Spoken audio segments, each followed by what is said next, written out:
Hello, welcome back to Trying to Care. If you're new here, my name is Ashley, and I'm really excited for today's episode. I really do gravitate more towards topics where I could just talk about what I'm thinking, what I'm feeling, share my own experiences, and help you guys move through whatever it is that you're struggling with. Occasionally, I'll do these very short, motivational videos on TikTok, and the response I get from them really does help me gauge what you guys need to hear. And last week or the week before, I did a video on you don't understand how someone could do what they did to you because you would never do that. And I just kind of wanted to expand on that today. So in today's episode, we're going to be talking about how you should stop expecting you from other people, why you don't understand how someone could do what they did to you, and just letting people be who they are and not trying to justify their behavior. I know not everyone does this. This is probably a people-pleasing trait, but when someone mistreats me, I go looking for what I did wrong.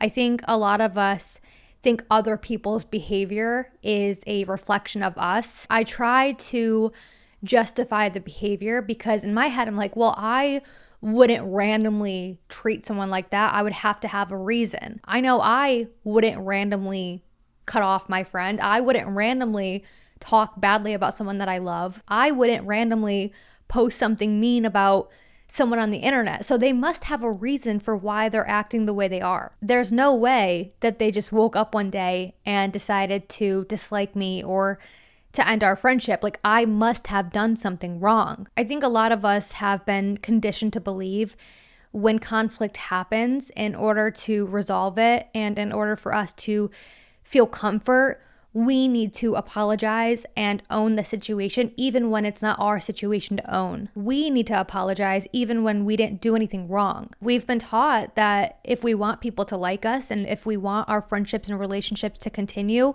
anytime things go south, we have to be the ones to fix it. And if we don't, there is no resolution. Being able to accept responsibility is a great trait to have. I think being able to own your mistakes and apologize shows that you're strong and mature and emotionally intelligent. A lot of people aren't able to do that. They're not able to own their mistakes. They're not able to apologize when they've hurt someone. It takes swallowing your pride to take accountability.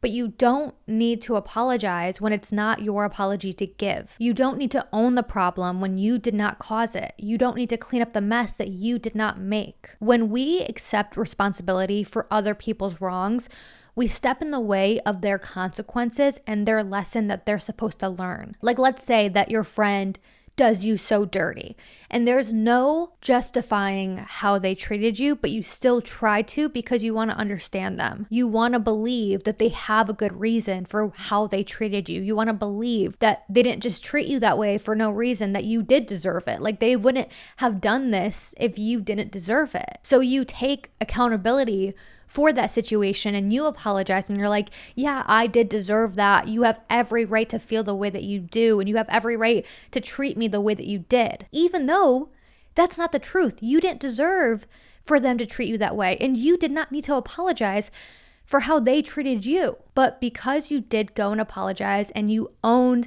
that situation that you didn't need to, they will not learn their lesson. Now they will not have to learn what it's like to lose someone when you treat them so poorly. People need to deal with the consequences of their behavior to learn that it's not okay. Otherwise, they will go on believing that they're 100% right and it's okay what they did, and they'll go on to do that to someone else just like they did to you. Just because you wouldn't act the way they did or treat someone the way that they did unprovoked doesn't mean they wouldn't. You might need a reason to end a friendship or relationship, but they don't. You wouldn't talk badly about someone unless you had a reason to, but they would. Just because you would do the right thing doesn't mean that they would. You know your heart. You know what you stand for and what you don't.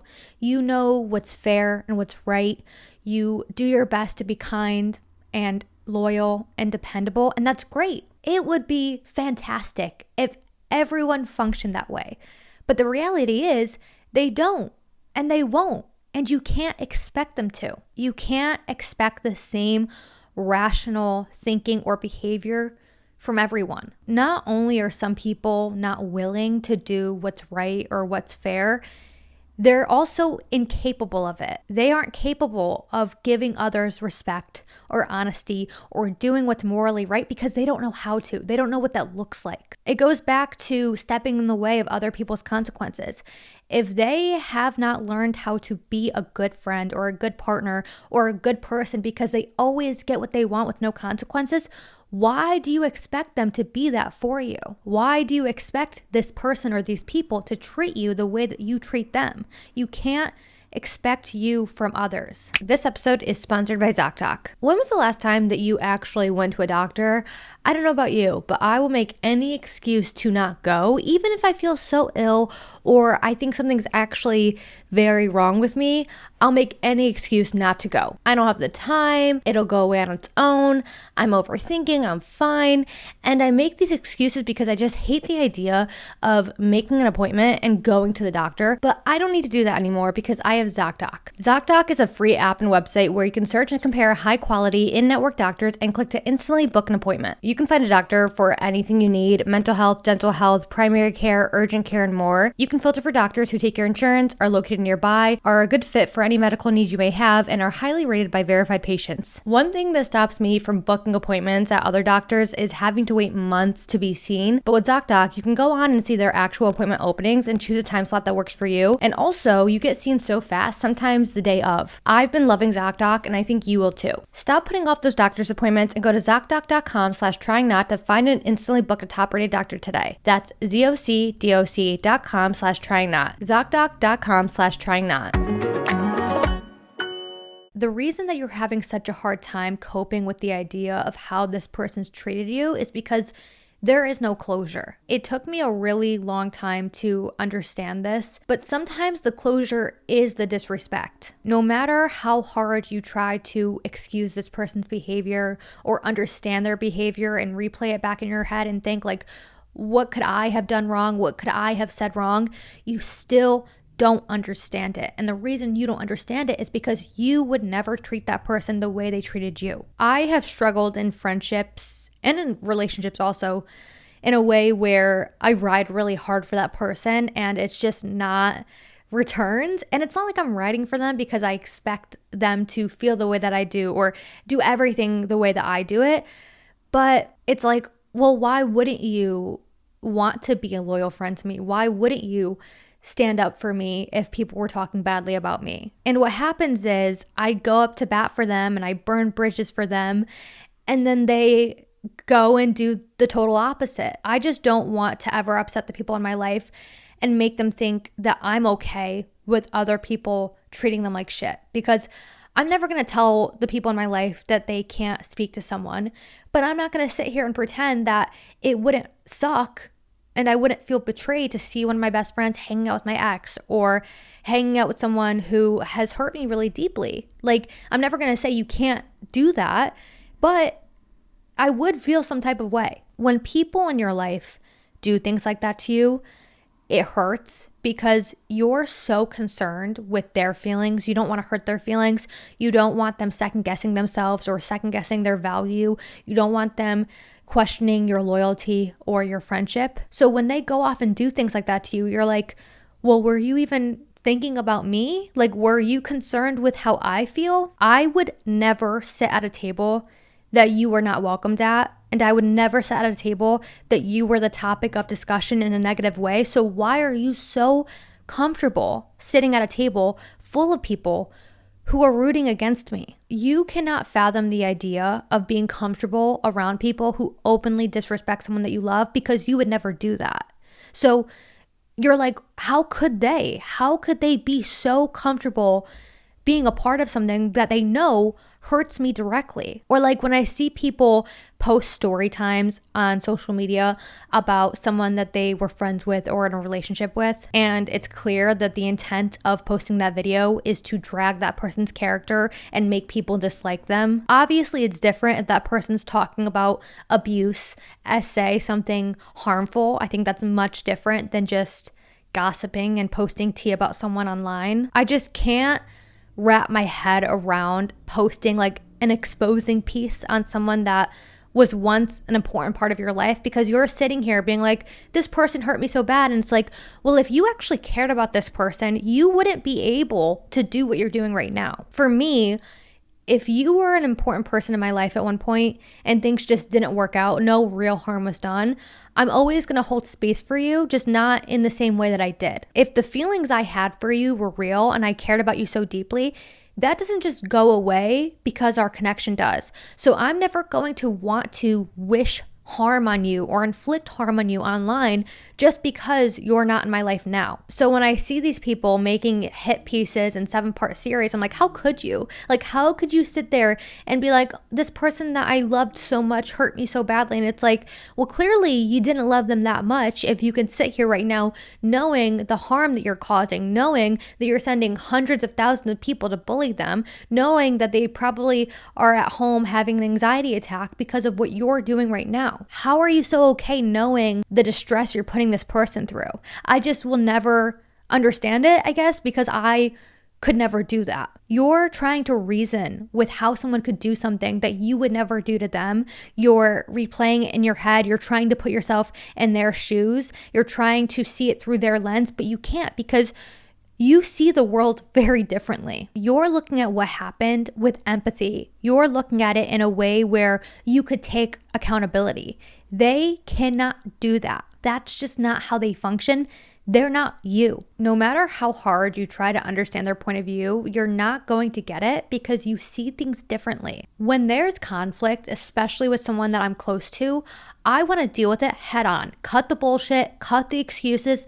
Let's just talk about it. Let's just talk about what happened, how you feel, what you're thinking. Let's communicate. Let's try to resolve it or at least de-escalate it so we can both move on peacefully. This episode is sponsored by Graza. I've been trying to do a 30-day glow up challenge for summer, and one of the things I've been doing is not ordering takeout Monday through Friday. So throughout the week, I'm only cooking at home. And one thing that's made it so easy for me is Graza, my new favorite olive oil. Graza is made from one olive from one region, which means no mysterious blends. It's a traceable, fresher product without mixing any lower grade or unknown oils. What makes Graza different than typical olive oil is it comes in a squeeze bottle, which in itself is so aesthetically pleasing, but also it makes cooking so much easier and make less of a mess. There's 3 types of Graza: frizzle, sizzle, and drizzle. The newest one is frizzle. That's perfect for frying, crisping, or grilling. There's sizzle for everyday cooking like roasting, marinating, and sauteing. And then there's drizzle, a bold, punching, finishing oil you can sprinkle on salads, dip bread in, or even top off your ice cream. I'm not gonna lie, I love ordering takeout, especially on the nights where I'm tired and I'm lazy and I don't want to cook. But with this challenge, I've been really pushing myself to cook at home. With Graza, I cook with ease. It's so easy, it makes cleanup so much faster, and also makes the food taste delicious. And right now, we can get 10% off your first order on Graza's site, but I personally suggest grabbing the trio. That's all 3 squeezy bottles, sizzle, fizzle, and drizzle, so you're set for every style of cooking. So head to graza.co and use TNTC to get 10% off trio, which includes sizzle, frizzle, and drizzle, and get cooking your next chef quality meal. In my head, if there's a problem,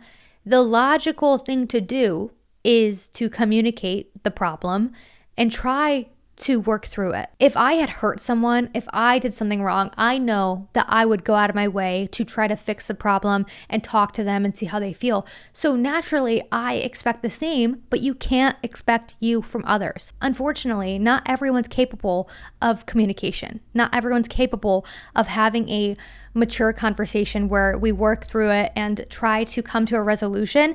And also, some people just don't want to. And that's why I picked up on apologizing, because when I want there to be a resolution and I realize that there is none unless I apologize, I feel forced into that apology. So many of us have been conditioned to believe the only way to progress that friendship or relationship, the only way for that other person to move on, the only way for things to get better is if we take the fall, if we take the blame and we apologize because that person doesn't want to do their part. But just because someone can't level with you, they can't meet you at a neutral ground and hear you out and try to come to a resolution, doesn't mean that you need to take the hit. You don't need to apologize for something that you didn't do. You don't need to make this person feel more comfortable. You don't need to beg. You don't need to stretch yourself out so thin for someone that would never and has never done that for you. I think there comes a point where you realize no matter how much you explain yourself or you try to make someone understand your point of view,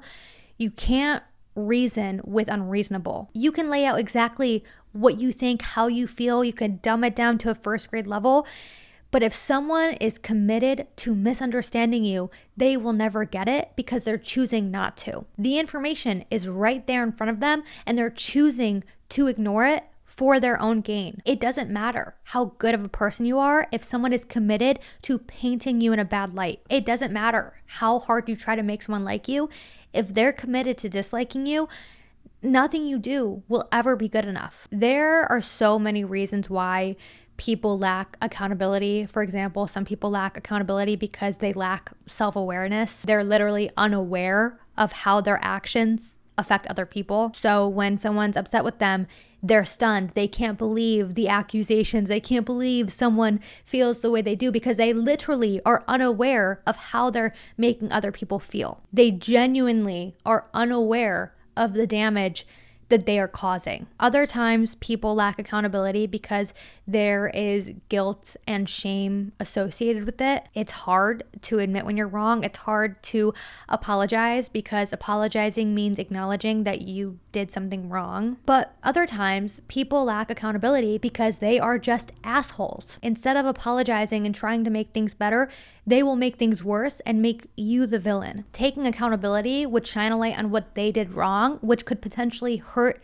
their image. So instead of apologizing, they manipulate and try to control the narrative because when people cannot control you, they try to control how other people view you. And even then, you're still trying to understand why they did what they did. But the truth is, sometimes there is no misunderstandings. There is no miscommunication. There is no layered trauma for why they are the way they are. They're just an asshole. I get that everyone goes through hardships and all of our experiences shape us into who we are, but sometimes people just suck. You're trying to reason with them and excuse their behavior because they had a tough upbringing. And it's like, okay, so did you? Would you treat them the way they're treating you?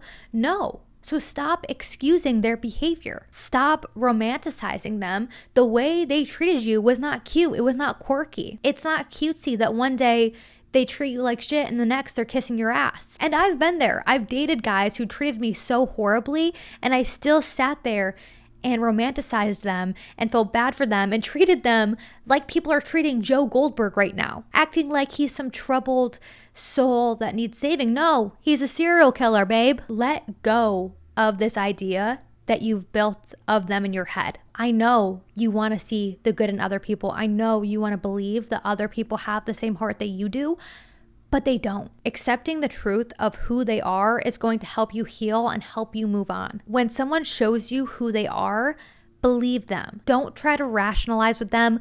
Don't turn the blame on yourself. And don't sit there waiting for them to change their mind or have this epiphany where they're like, oh my God, I screwed up. I did, hurt you really bad. I'm so sorry. Don't do that because people who hurt you multiple times aren't making mistakes, they're making choices. And even if they do come to this realization that they fucked up and that you deserve better and they want to apologize, it is not your responsibility to wait around for that. It is not your responsibility to waste more time on that person. I want to end today's episode with a gentle reminder that it is not your job to fix other people. And it is not your job to understand someone whose morals and values are polar opposite of yours. It is not your job to match someone's energy. It is your job to protect yours. You letting your mind wander and question like, how can this person do this to me? Why did they do this?